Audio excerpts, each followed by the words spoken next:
ஒவ்வொரு திருக்குறளையும் அதன் பொருளையும் கூறுவதுடன் அந்த திருக்குறளின் பொருளோடு தொடர்புடைய ஒரு இனிய தமிழ் திரைப்பட பாடல் வரிகளோடு அந்த திருக்குறளின் பொருளை இணைத்து விளக்கங்கள் கூறி அத்திருக்குறளின் பொருளை மேலும் விளங்கச் செய்து அந்த திருக்குறளின் சீரிய கருத்தினை இந்த பிரபஞ்சம் முழுவதிலும் உள்ள மக்களினுடைய நிகழ்கால வாழ்வியல் முறைகளோடு இணைக்கின்ற ஒரு முயற்சி தான் இந்த கருத்தாக்கத்தினுடைய நோக்கம்.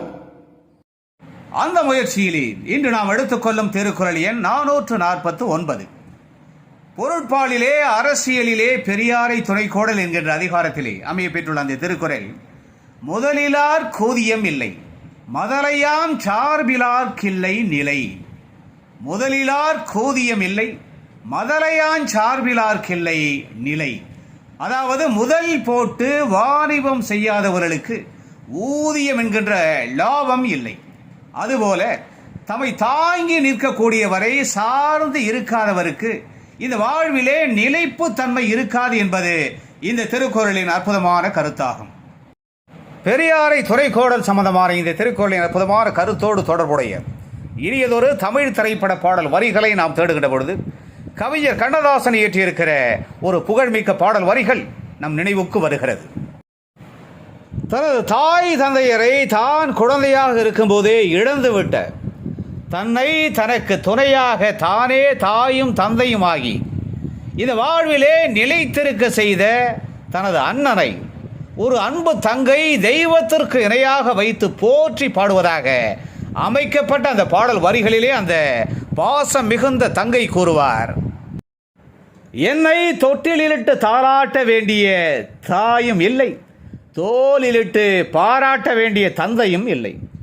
இந்த நிலையிலே நான் கண் திறந்து இந்த உலகை கண்ட நேரம் முதல் எனக்கு துணையாக நான் இருக்கிறேன், உனக்கு அன்னையும் தந்தையுமாக என்று எனக்கு கை கொடுத்து ஆளாக்கிய அன்பு அண்ணனே, நீயே எனது தெய்வம், உன்னால் இங்கே இப்போது நான் நிலைத்து நீடித்து வாழ்ந்து கொண்டிருக்கிறேன் என்று அந்த நன்றிமிக்க தங்கை தனது தியாக அண்ணனை போற்றி புகழ்ந்து பாடுகின்ற அந்த உணர்ச்சிமிக்க பாடல் வரிகள் இடம்பெற்ற திரைப்படம் 1977 வெளிவந்த அண்ணன் ஒரு கோயில். கண்ணதாசனின் அந்த அற்புதமான பாடல் வரிகளுக்கு MS விஸ்வநாதன் இனிமையாக இசையமைக்க பி சுசீலா பாடுகின்ற அந்த பாசமிக்க பாடல் வரிகள் இதோ என் குரலில் உங்களுக்காக.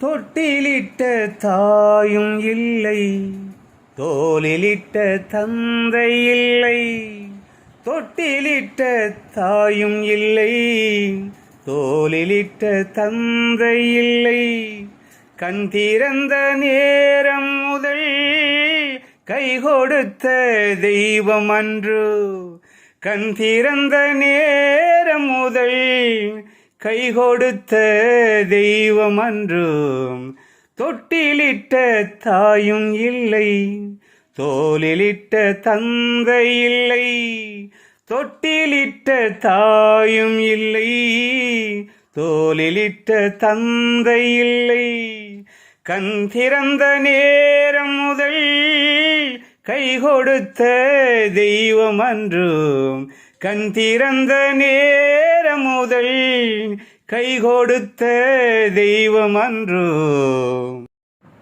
எனவே முதல் போட்டு வாணிபம் செய்யாதவர்களுக்கு ஊதியம் என்கிற லாபம் இல்லை. அதுபோல தம்மை தாங்கி நிற்கக்கூடியவரை சார்ந்து இருக்காதவருக்கு இந்த வாழ்விலே நிலைப்பு தன்மை இருக்காது என்கிற பெரியாரை துணைக்கோடலின் அவசியத்தை அற்புதமாக உணர்த்துகின்ற இந்த திருக்குறளின் மேன்மையான கருத்தினை தெளிவாக அறிந்து உணர்ந்து நாமும் தக்க பெரியாரை துணை கொண்டு அவர் காட்டுகின்ற அறநெறியிலே அன்பு நெறியிலே வாழ்க்கையை சீராக அமைத்து கொண்டு வாழ்விலே புகழையும் மேன்மையையும் அடைவோம். மீண்டும் ஒரு இனிய திருக்குறள் எண் 450. அந்த திருக்குறளின் பொருளோடு தொடர்புடைய இனியதொரு தமிழ் திரைப்பட பாடல் வரிகளோடு நாம் விரைவில் மீண்டும் சந்திக்கலாம். அதுவரை அன்பு வணக்கம் கூறி விடைபெற்றுக் கொள்வது உங்களுடைய அன்பு ஆராய்ச்சியாளன் முனைவர் கா. சிவசங்கர். மீண்டும் சந்திப்போம். நன்றி, வணக்கம்.